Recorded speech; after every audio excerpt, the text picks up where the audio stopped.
Hello friends, I hope you all are doing great. So आज हम discuss करेंगे TDS on dividend. आप share market में invest करते हैं, अगर आप शेयर मार्केट में इन्वेस्ट करते हैं तो ये वीडियो परफेक्ट आपके लिए है, राइट। सो देखो, TDS on dividend. TDS on dividend means हम डिस्कस करेंगे TDS on dividend as per new income tax act 2025 which is applicable from 1 April 2026। Okay, so देखो, अब इसका सेक्शन भी चेंज हो गया है। पहले क्या था, सेक्शन 194 था, अब है section 193 table number 1 serial number 7। ये TDS on dividend income. Okay, अब देखो डिविडेंड होता क्या है। डिविडेंड क्या होता है कि जैसे कोई dividend is a part of profit which is distributed by company to their share holders. Okay, so क्या होता है, डिविडेंड क्या होता है। डिविडेंड एक प्रॉफिट होता है जो कंपनी अपने शेयर होल्डर्स को पे करती है, दैट इज कॉल्ड डिविडेंड। वो कहाँ से पे किया जाता है, out of profit. Okay, so क्या लिखा है, dividend is the portion of profit that a company distribute to its share holder. अब शेयर होल्डर्स कौन होते हैं, जो शेयर्स बाय करते हैं, बाय करके रखते हैं अपने पास, ठीक है। उन्हें कुछ हिस्सा प्रॉफिट का एज ए डिविडेंड प्रोवाइड किया जाता है, दिया जाता है, ठीक है। अब नेक्स्ट देखो क्या लिखा, what does section 393 table number 1 serial number 7 से। मतलब ये क्या बोलता है, इसमें क्या लिखा है, according to section 393 table number 1 serial number 7 a domestic company must deduct TDS before paying dividend to a resident share holder. अब शेयर होल्डर कौन होना चाहिए, रेसिडेंट होल्डर होना चाहिए, जिसे डिविडेंड पे करना है। ओके, वो क्या होना चाहिए, रेसिडेंट। और डिविडेंड कौन पे करेगी, डोमेस्टिक कंपनी, और शेयर होल्डर होना चाहिए रेसिडेंट।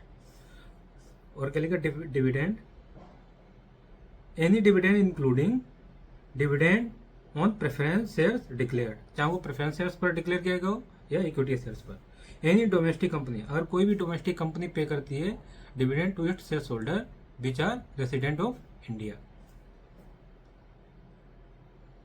और कितना, 10%। थ्रेश होल्ड लिमिट कितनी है, नील, मतलब जीरो। अगर 1 रुपये भी आया तो उसमें भी 10% लगाना है, ठीक है।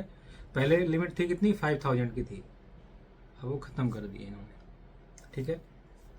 और क्या लिखा, tax shall be deducted at source before making any distribution. Distribution करने से पहले और या पेमेंट ऑफ डिविडेंड, दोनों में से जो अर्लियर होगा उससे पहले क्या कर लेंगे, डिविडेंड डिडक्ट कर लेंगे उसी टाइम पर। अगर डिस्ट्रीब्यूट कर रहे हैं तो डिस्ट्रीब्यूट करते टाइम उसी टाइम हम क्या कर लेंगे, पहले डिविडेंड डिडक्ट करेंगे, देन आफ्टर पेमेंट कर देंगे, या डिविडेंड पेमेंट करते टाइम। ओके, अब एग्जांपल के थ्रू समझते हैं इसमें क्या लिखा है। Example, let's understand with example, ABC limited pays a dividend of ₹12,000 to mister Rahul. Mister Rahul को पे करना है डिविडेंड, कितना, 12,000, ठीक है।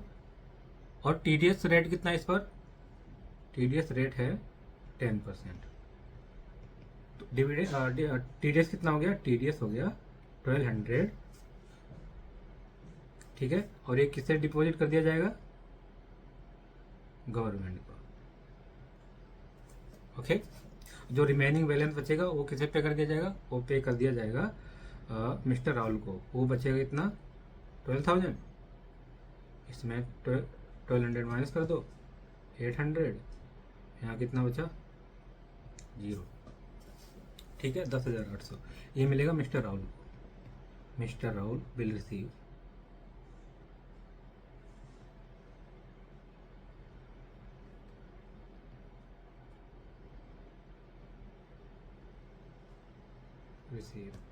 ओके, कितना मिलेगा, 10,800 आफ्टर डिडक्टिंग डिविडेंड। अब एक एग्जांपल मैं बताता हूँ और वो खुद करना, ठीक है। ठीक, एक कंपनी है ए लिमिटेड, अब इसने डिस्ट्रीब्यूट किया है डिविडेंड कितना, 50,000, ठीक है, किसे, मिस्टर राम। अब ये क्या, ये है नॉन रेसिडेंट, नॉन रेसिडेंट, ठीक है। अब बताओ टीडीएस लगेगा इस पर, टीडीएस क्या यहाँ पर TDS एप्लीकेबल होगा? नहीं होगा। क्यों नहीं होगा? क्योंकि जो ए लिमिटेड कंपनी है, जो इंडियन कंपनी है, उसने राम को पेमेंट किया कितना, 50,000 एज ए डिविडेंड, बट वो क्या है, नॉन रेसिडेंट है। अगर रेसिडेंट होता तो उस केस में TDS डिडक्ट करते इस सेक्शन के अंदर।